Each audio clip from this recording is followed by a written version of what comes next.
Assalamualaikum warahmatullahi wabarakatuh. Jumpa lagi di channel Jagat Kelana. Salam pecinta bonsai kelapa. Kali ini saya mau mereview teman-teman semuanya ya.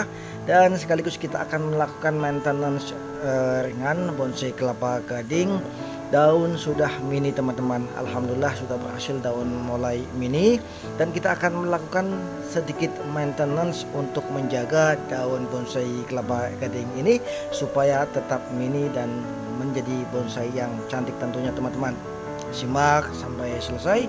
Mudah-mudahan apa yang kita sampaikan nanti bisa bermanfaat untuk kita semuanya. Dan ini dia video selengkapnya.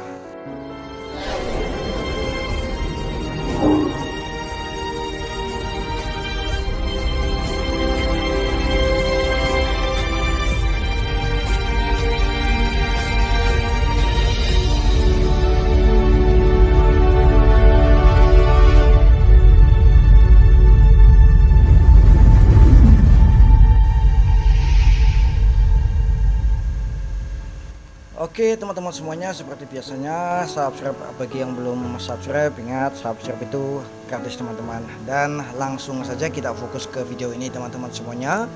Ini dia penampilan bonsai kelapa gading saya ini pasca pangkas ekstrem teman-teman ya. Dan alhamdulillah setelah tumbuh tunas ini hasilnya daun sudah mini. Dan sayang sekali ini, maaf teman-teman ya, ini kalau terlihat di bagian pelepah daun yang pertama ini ada luka teman-teman, sepertinya kena gigitan tikus. Dan gak apa-apalah, kita tetap pertahankan supaya tidak merusak keindahan bonsai kelapa ini teman-teman.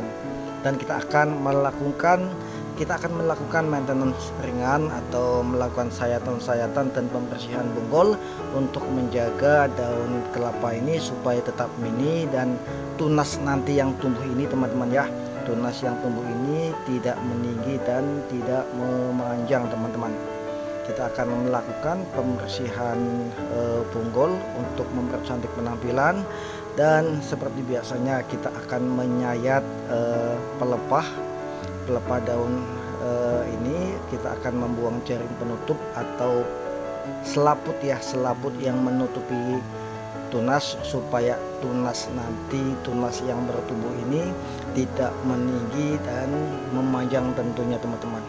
Kita bersihkan dulu bonggolnya, kita sayat atau kita potong, maksudnya kita potong sisa-sisa pelepah yang masih tumbuh ini teman-teman.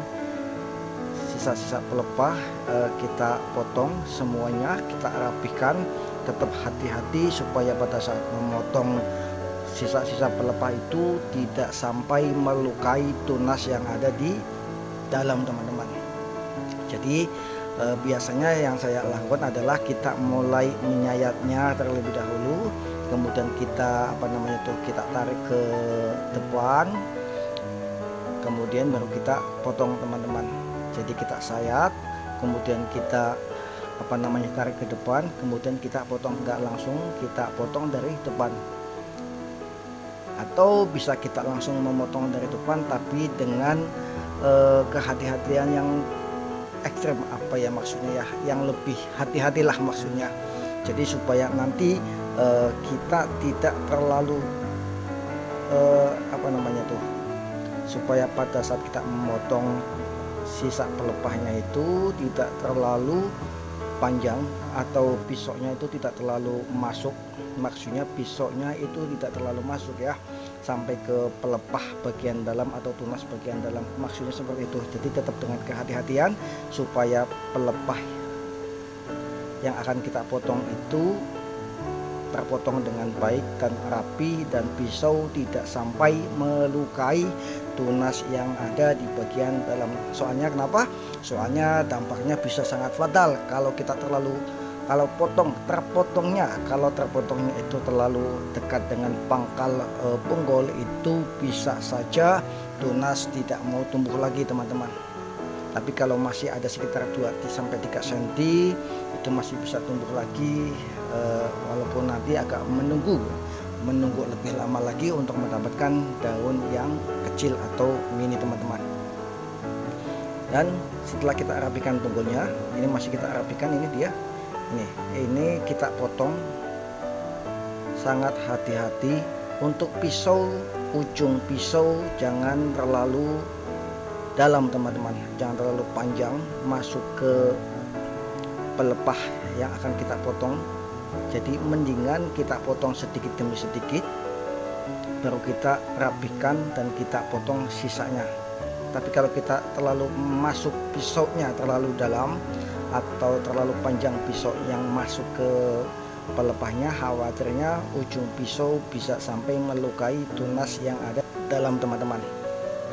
Ini sudah kita selesaikan untuk bagian bonggolnya. Ini dia, masih kita rapikan untuk tunas yang satunya teman-teman ya. Ini maksudnya untuk pelepah ini, pelepah yang sudah tidak ada daunnya ini yang masih kita sisakan sebagai penopang tunas, kita rapikan juga. Dan ini dia, kita sayat untuk pelepah atau kita sayat untuk membuang jaring penutup atau apa tuh, selaput penutup tunas teman-teman ya. Kalau tidak kita buang, maka tunas yang tumbuh ini, yang baru tumbuh ini akan meninggi dan memanjang. Jadi kita sayat samping kanan samping kiri dengan kehati-hatian sedikit demi sedikit. Dan saat kita menarik hasil sayatan, usahakan untuk tunas yang masih sangat muda ini, yang masih sangat lemah ini, kita pegang teman-teman supaya tidak patah. Ini kita pegang dan kita tarik hasil sayatan, yang hasil sayatan untuk jaring penutupnya. Hati-hati teman-teman ya. Ini pastikan kita memegang atau menguncinya kuat-kuat supaya pada saat kita menarik hasil sayatan itu untuk tunas tetap aman teman-teman. Hati-hati, hati-hati dan hati-hati, itu kuncinya teman-teman. Ini sedikit lagi rapi. Ternyata untuk tunas yang di dalam memang sangat putih dan pelepah yang daun ini teman-teman ya. Setelah kita bersihkan untuk bonggolnya, bonggol yang kita buang sisa-sisa pelepah yang bagian bawah atau bonggolnya kita buang, ternyata di dalamnya masih sangat putih teman-teman, baik pelepah yang ada daunnya maupun tunas yang baru tumbuh ini. Jadi untuk pelepah yang sudah tidak ada daunnya tidak kita buang atau tidak kita potong teman-teman, masih kita jadikan penopang untuk menjaga tunas ini sama pelepah daun ini ya, sama daun yang satunya lagi, supaya tidak patah apabila nanti, soalnya kalau malam-malam biasanya tuh banyak hewan tikus yang berkeliaran ya, yang bisa saja mengganggu, memakan atau menyenggol pun ya, senggol bisa saja patah. Jadi kita amankan, kita ikat menggunakan bisa tali rafia ataupun tali senar layangan teman-teman. Ikat tapi tidak terlalu kencang ya, yang intinya adalah untuk menjaga atau supaya tunas ini pada saat kena senggolan tidak sampai patah teman-teman. Kita gunakan tali senar layangan, tidak terlalu kencang, intinya supaya tunas masih terjaga teman-teman. Dan ini dia hasilnya, ini dia, kita lihat, kita ikat bagian dalamnya, kemudian kita juga ikat ke bagian luarnya, ke tunas atau ke pelepah maksudnya yang sudah tidak ada daunnya, kita ikat.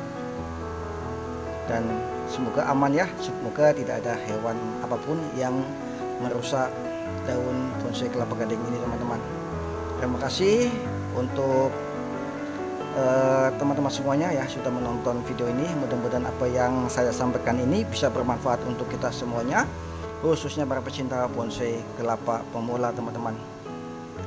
Dan masih tetap saya sampaikan atau saya tampilkan video sebelum-sebelumnya mengenai bonsai kelapa gading ini. Jadi kita bisa melihat before-nya seperti apa. Kita tetap tampilkan proses-prosesnya. Ini setelah kita lakukan proses penyayatan, setelah pangkas, nanti juga kita tetap tunjukkan mulai dari awal bahan bonsai kelapa gading yang masih belum kita lakukan proses apapun. Like, share, and subscribe masih sangat saya butuhkan untuk kemajuan channel saya ke depan, teman-teman. Sekali lagi saya ucapkan banyak-banyak terima kasih untuk supportnya selama ini. Dan untuk teman-teman ya yang belum subscribe, tolong sekali subscribe teman-teman ya, untuk kesemangatan saya dalam membuat video-video selanjutnya. Sekali lagi, saran, kritikan, masukan silahkan tulis di kolom komentar untuk kemajuan channel saya ke depan dalam membuat video-video selanjutnya tentang bonsai kelapa. Dan ini juga tetap saya tampilkan bahan bonsai kelapa gading setelah kita lakukan proses pangkas ekstrim, teman-teman. Ini tetap saya tampilkan, jadi kita bisa melihat before dan afternya, teman-teman ya. Kita mundurkan ke belakang proses demi prosesnya sampai kita tunjukkan juga bahan bonsai kelapa gading sebelum kita lakukan proses apapun, teman-teman. Ini daunnya masih asli ya, sebelum kita lakukan proses apapun masih seperti ini, masih tinggi dan memanjang, teman-teman ya.